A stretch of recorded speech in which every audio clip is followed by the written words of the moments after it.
In the age when stars had been tamed and warships moved through slip space like arrows through still air, humanity was little more than a whisper in the galactic memory.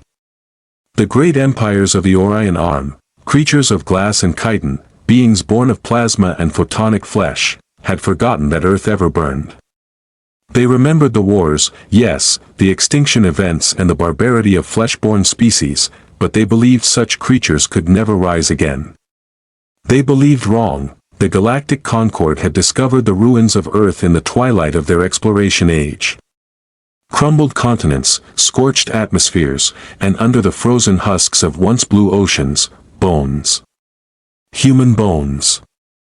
Fossilized in silence. To them, it was an archaeological curiosity. A cautionary tale told in the Academy of Sentient Studies, humans, primitive apex predators who destroyed themselves in pursuit of dominance.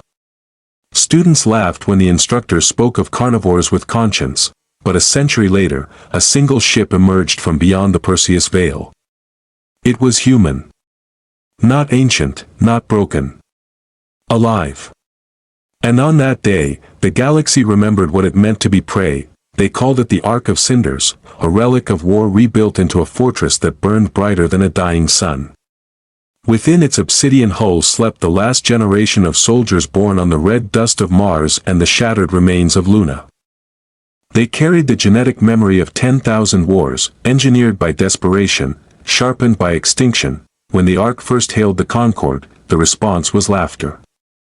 The voice that answered was that of an instructor of xenopsychology, an ancient species called the Trelkar, whose translucent skull pulsed with veins of sapphire light. He taught at the Zenith Academy, where cadets of all species learned the behaviors of the extinct. You are what remains of the eaters. He asked the human emissary across the quantum channel. We studied your kind. You tore your own world apart. You devoured yourselves. The human's voice was calm. Too calm. Then you already know what we can do. The instructor laughed. His voice rippled through the halls of the academy, resonating against crystal walls and shimmering conduits. His students, gelatinous, luminous, insectoid, joined in. Carnivores, he said, are extinct. They cannot build civilizations. They cannot love. They cannot endure. But the transmission didn't end there.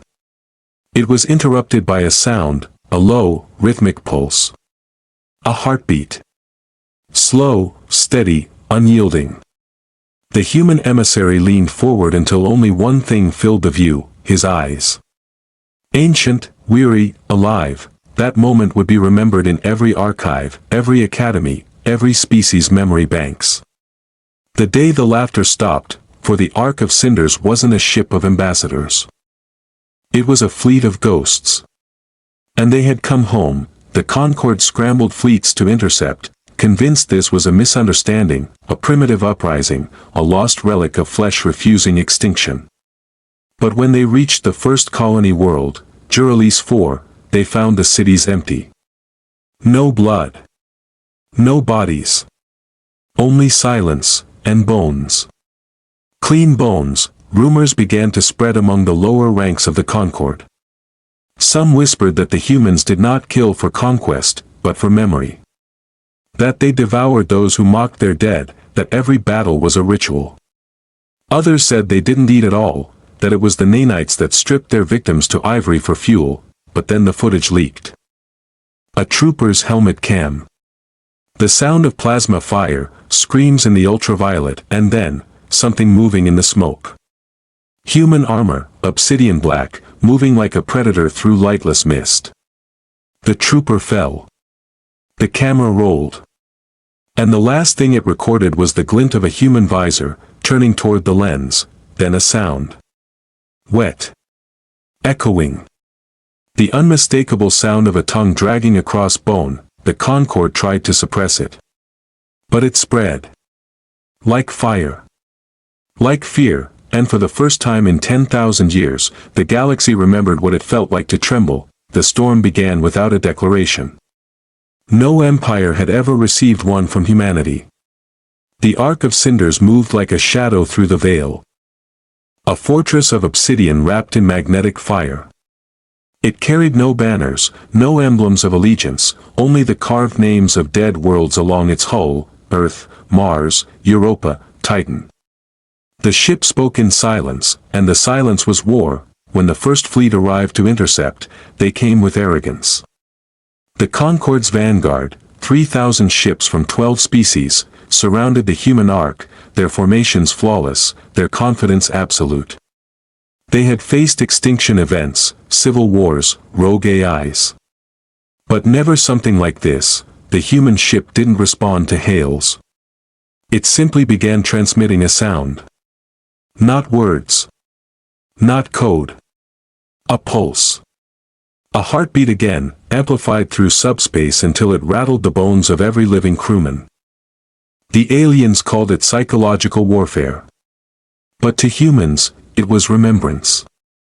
The pulse of life that refused to die. Then came the ignition. A single light bloomed from the Ark's prow, pure white and sharp enough to scar the void. In less than a heartbeat, the Vanguard's leading ships disintegrated, hulls unmade, crews turned to vapor. No warning, no mercy. What remained was chaos. The aliens fired everything they had: energy lances, particle spears, singularity torpedoes, and still the Ark advanced. Its armor devoured radiation, its shields bled gravity like ink. From its flanks, smaller ships emerged, fangs, they were called later, human strike craft so fast they appeared as streaks of light before shredding through enemy cruisers. The Trelkar instructor who had once mocked humanity watched from the Academy's observation spire as the data streamed in. It wasn't a battle. It was a hunt. Each human ship marked its prey, crippled it, boarded it, and what came after was unrecorded. The survivors never spoke coherently again. Reports described strange things: soldiers found cocooned in their own armor, alien generals left impaled on their own insignia, command bridges smeared with ash in the shapes of hands. It was as if the humans were leaving messages, not to the living, but to history. At the height of the slaughter, the Ark's transmission changed. The heartbeat slowed, became deeper, resonant, and a human voice whispered through every open channel across the Concorde. You studied us. You should have listened to what the bones were trying to tell you. That voice spread like radiation through the data net. The Concorde's command structure fractured. Fleets began to retreat, whole sectors abandoned overnight. Panic rippled through the Empire as the stories grew, that humans had evolved in exile, that they had rewritten their biology with the code of their predators, that they could smell fear through vacuum, but it wasn't fear they wanted. It was acknowledgement. Revenge wasn't the goal, remembrance was. Every world burned with precision, every empire left scarred but not extinguished. They wanted witnesses. As the Concorde reeled, the instructor demanded a parley. Perhaps he still believed in diplomacy, or perhaps in the arrogance of intellect, he thought he could reason with monsters. He broadcast his coordinates into the void, offering sanctuary and discourse. 3 days later, the Ark appeared above his world, a black eclipse against a silver sun. The atmosphere screamed as it entered orbit, burning streaks of ionized metal trailing across the night sky like blood dripping through water. The instructor waited in his crystalline tower, trembling though he did not understand why. When the humans arrived, they did not speak. They didn't need to. Their presence spoke of extinction and memory, of something ancient and beautiful and terrible. One of them stepped forward, tall, armored, eyes like burnt amber behind a cracked visor. He reached out, placed something on the instructor's desk. A bone.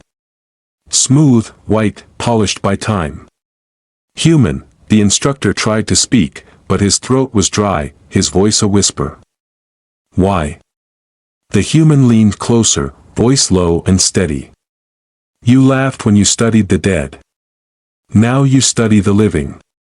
The alien's gaze fell to the bone, trembling fingers reaching toward it. The moment his touch grazed the surface, the human took it back. And licked it clean. Silence filled the tower. The galaxy would remember that image forever, the moment intellect met instinct, and realized which one ruled the stars. Outside, the Ark of Cinders rose into the upper atmosphere, silent again. It left behind no ash, no blood, only bones gleaming under alien suns. Clean. Perfect, and through every communication network, through every whispering rumor and trembling broadcast, the message spread: the humans are back. The galaxy convulsed in fear. Entire civilizations that had not known war for millennia began to build weapons again. Planets once dedicated to art and philosophy now turned their orbital stations into forges. In the deep archives of the Concord, scholars tore through forgotten files, tracing the ancient signals that once came from Sol. Every empire, every race, sought the same answer: how did the dead rise? The instructor who had met the humans became a legend, half myth, half warning. His academy was sealed by decree of the Concord Council, yet fragments of his final transmission leaked through the cracks. It showed him trembling in front of the human emissary, voice breaking as he whispered, "They are not what we thought." Then static, then the sound of a heartbeat, and then nothing. Rumors said he survived, rumors said he didn't. But his students, the brightest minds of a dozen species, fled to the edges of known space and began to whisper of a new truth, that sentience itself had made a mistake in judging the predators, that empathy without hunger breeds stagnation, that somewhere in the void, humanity had learned to fuse both. On the fringe world of Otraxis, a Concord scout ship drifted into a debris field, shattered vessels, both alien and human. The captain, a soft-bodied Marnik whose species had never known teeth, floated through the wreck searching for survivors. He found one, a human, or what remained of one. The being was half machine, half flesh, suspended in a cocoon of metallic tendrils. Its heartbeat echoed faintly through the hull. When the captain reached closer, the cocoon opened, eyes flickered open, amber, luminous, and the human smiled. "You're afraid," it said softly. The captain froze. You should be dead." The human's smile deepened. "We were. That's what made us perfect." Moments later, the scout ship transmitted a burst signal before vanishing from every tracking network. When Concord engineers decoded the burst, they found coordinates, not of a fleet, but of a forge, hidden deep inside a brown dwarf's gravity well, a construct the size of a moon pulsed with the energy of a dying star, humanity's rebirth place. They called it the Maw of Eden. A machine womb that rebuilt humanity from the fragments of its own apocalypse. It was said the Ark of Cinders had not been humanity's first ship, it was their last, and from its wreckage, the maw had grown, feeding on metal, memory, and bones, across the galaxy. The Concord Council argued endlessly, to strike now or to hide, to reach out or to surrender, but fear has a way of eroding reason, so they built the Celestial Spear, the largest warship ever forged, powered by a star's heart, armed with the weaponized gravity of a black hole. Its mission, to annihilate the Maw of Eden before the humans could rise again. When the spear left dock, every world celebrated. But those who had seen the footage of Juralis 4, who had heard the sound of that heartbeat, could not sleep, because somewhere, in the void between systems, a voice whispered in their dreams. It was soft, human, patient. "Do not come to us with fire," it said, "for we are born of it." And so, when the spear entered the brown dwarf's orbit, the stars themselves seemed to dim, sensors failed, shadows moved where no light should be, and then the spear saw it, the maw, not a structure, but a living machine, half organic, half architectural. Its surface glistened with bone-white plating, its core a crimson pulse like a colossal, beating heart. The captain of the spear, a proud Ziner whose people once prided themselves on their intellect, whispered to his bridge crew, "What have they become?" And before anyone could answer, the maw opened its eye. It wasn't a weapon, it was a memory, a transmission older than any living empire, and it played across every ship. Every channel, every mind in range. It showed Earth, burning, children coughing under black skies, cities crumbling, then, deep under the ruins, men and women working, building machines from ash and bone, whispering to each other as they turned death into birth. One voice rose above the others: "If the stars won't remember us, we'll make them."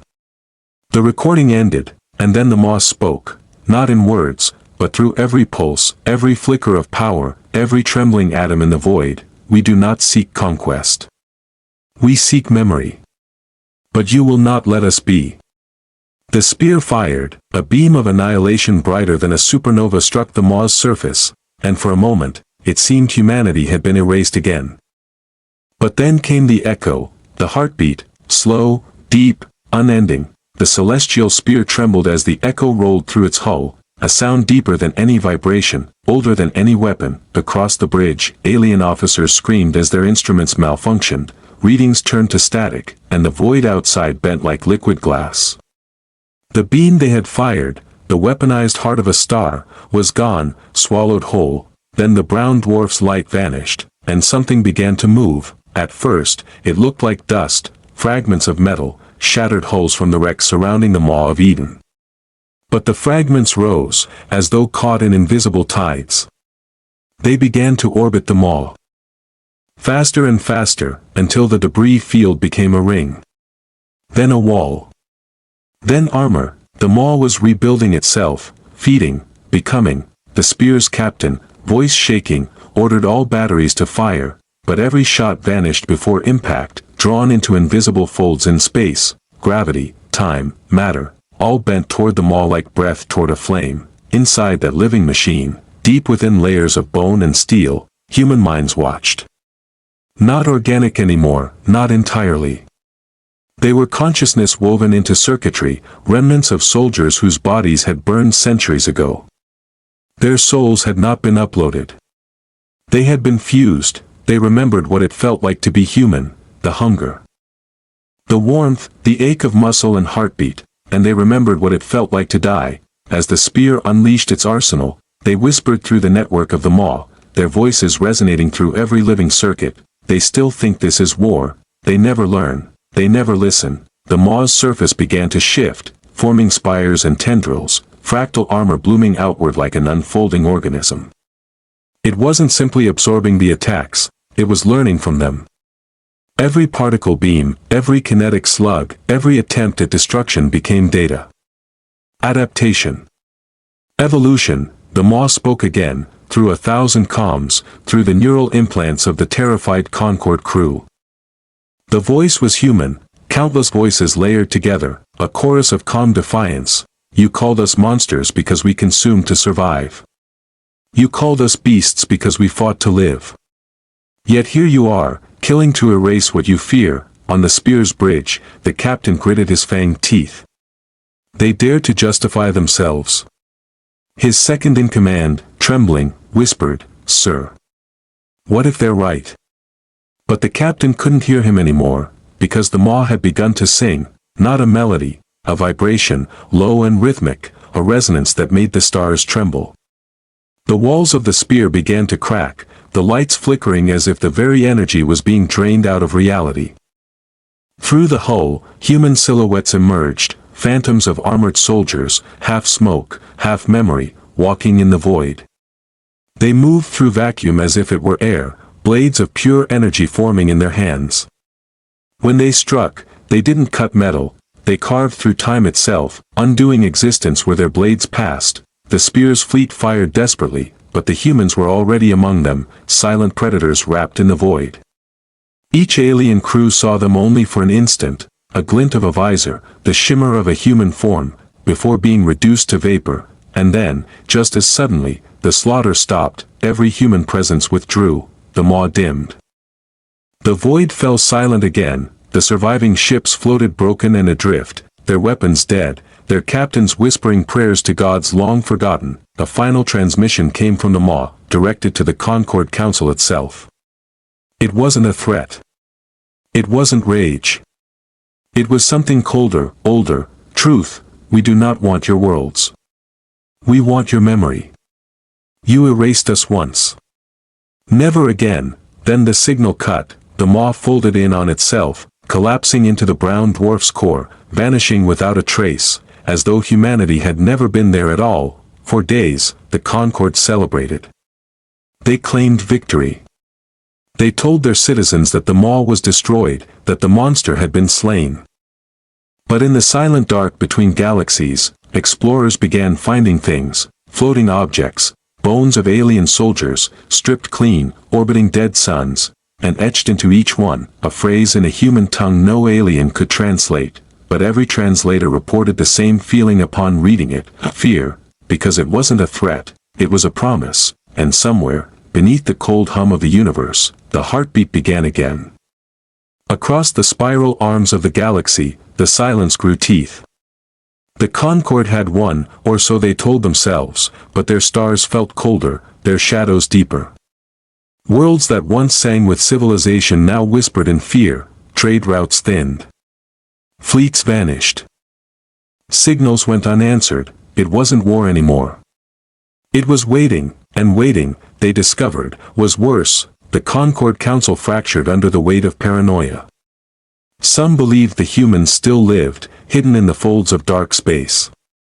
Others swore the maw had infected reality itself, that humanity had transcended flesh and metal to become something woven into the universe's pulse. The Trelkar, those crystalline scholars who once mocked the idea of carnivorous humans, now performed rituals before every lecture.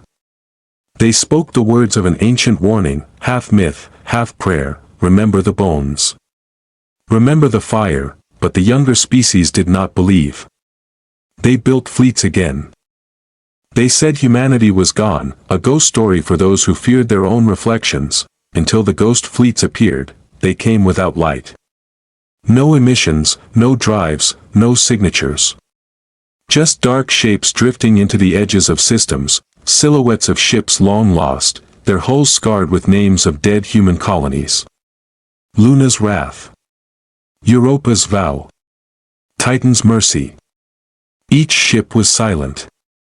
Lifeless.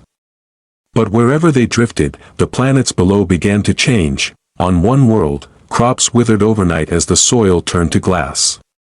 On another, atmospheric processors malfunctioned, etching vast spirals into the clouds, human fingerprints, visible from orbit.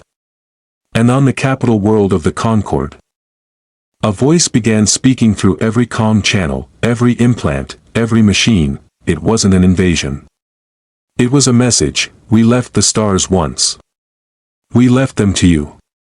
But you forgot what we gave you, the will to survive, the courage to evolve. You built peace out of fear, and called it civilization. You erased your predators and wondered why your hearts grew soft. The council tried to shut the signal down. They failed. The voice was everywhere, in reactors, in satellites, in neural interfaces, even in the hearts of those who dreamed. And then, the dreams changed. People began seeing faces, human faces, eyes filled with stars, mouths whispering words older than light. They woke trembling, their pulses echoing the rhythm of that ancient heartbeat. Doctors called it a mimetic infection. Engineers called it a signal echo, but deep down, in the marrow of their bones, every species began to understand, it wasn't corruption, it was inheritance, because the truth, long buried in the records of the old Earth wars, was this: humanity had never been a species of conquerors, they had been survivors, and survival is the purest form of evolution. When their world died, they consumed what remained, not out of hunger, but to remember. They encoded their essence in everything they touched: flesh, metal, gravity, light. And when they built them all, they didn't build a machine of war, they built a seed that could root itself into the fabric of creation. And now, centuries later, it had begun to bloom. The ghost fleets were not ships, they were fragments of the human code awakening in the dark, reshaping the stars in their image. Worlds began to hum with the rhythm of that long-forgotten heartbeat. Oceans rippled without wind. Moons turned their orbits unbidden. Everywhere the pulse reached, life changed, slower, sharper, stronger. Predators grew intelligent. The docile grew restless. The sleeping grew aware, and from the edge of the Orion arm, where the stars thinned and black holes drifted like sleeping gods, a beacon lit up, brighter than anything seen since the dawn of the Concorde. It was the Ark of Cinders, whole again, reforged from memory and myth. It burned with the light of 10,000 souls. A ship of revenants returning to a galaxy that had forgotten what defiance looked like. The transmission came without preamble, broadcast through every channel, every translation matrix, every living mind. The voice was the same one that had spoken centuries ago to the instructor, steady and human. We do not seek to rule. We do not seek to destroy. We seek to remind, because you forgot the oldest law of the cosmos, a pause. A heartbeat. Life does not ask permission to live. Then, in the space between stars, something began to move, vast, luminous, alive. Not ships. Not fleets. Something greater, humanity reborn, not as conquerors, but as the pulse of evolution itself. The galaxy held its breath. Where the Ark of Cinders moved, stars seemed to shift in their courses, subtle and silent, as if the universe itself recognized something it had forgotten. The fleets that once thought themselves masters of war now drifted powerless, engines failing, weapons dead, sensors overwhelmed by the sheer presence of what humanity had become. From the edge of known space, the Ark began to unfold. Not with metal and gears, but with light and thought, a lattice of human consciousness woven into the very fabric of the void. Ghosts of soldiers, ancestors, engineers, and dreamers merged with living minds, their essences singing in unison. A choir of survival, of defiance, of memory. The Concorde's fleets attempted one last maneuver, a coordinated strike, a concentrated wave of annihilation meant to sever the human presence before it could spread further. Missiles raced through the void, beams of unimaginable energy tore at the darkness, gravity wells bent reality itself. The humans watched. They did not panic. They did not fight, and then they did what no one expected. The Ark shifted. Entire fleets vanished into folds of space, not destroyed, not moved, but integrated. The humans did not kill. They consumed memory. Absorbing the essence of the Concorde fleets, not their bodies, but the knowledge, the fears, the strategies, the histories. Every officer, every soldier, every mind became a note in a vast symphony of remembrance. Across the galaxy, worlds trembled as humans touched the fabric of life itself. Oceans changed color in seconds, forests twisted into patterns of intent, and animals, once tame, became sentient observers of a universe being rewritten. The galaxy realized in horror and awe that humanity had not returned to fight. They had returned to become the measure of life. The Trelkar instructor, long thought dead, surfaced once more in fragmented transmissions. His crystalline skull flickered with sapphire light as he whispered into every data node he could reach. We studied them. And still we did not understand. They are no longer just humans. They are memory made flesh, instinct made intelligence. They are the echo of every world that ever burned. And they. Remember, in the void, the Ark slowed above a planet that had once been the heart of the Concorde. Its surface reflected the pulse of humanity, not in fire, not in destruction, but in the living glow of every being on that world.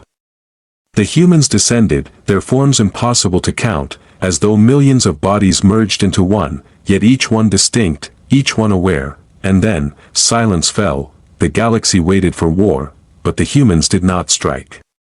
They simply looked, their amber eyes reflecting the stars. The worlds, the lives that had doubted them. And in that look was history, and justice, and truth. The beings of the galaxy felt it deep within their marrow, the consequence of underestimating life born from resilience. A single voice, soft yet resonant across every channel, carried the final truth: we survive. We endure. We remember. The pulse of their heartbeat spread like a wave through the void, reaching the farthest stars, touching the hearts of every living creature, and in that moment, the galaxy understood, humanity had never been the predator they feared, nor the conqueror they expected. They had been the echo of life itself, unstoppable, unyielding, unforgotten. And so, the stars learned to fear the sound of a human heartbeat.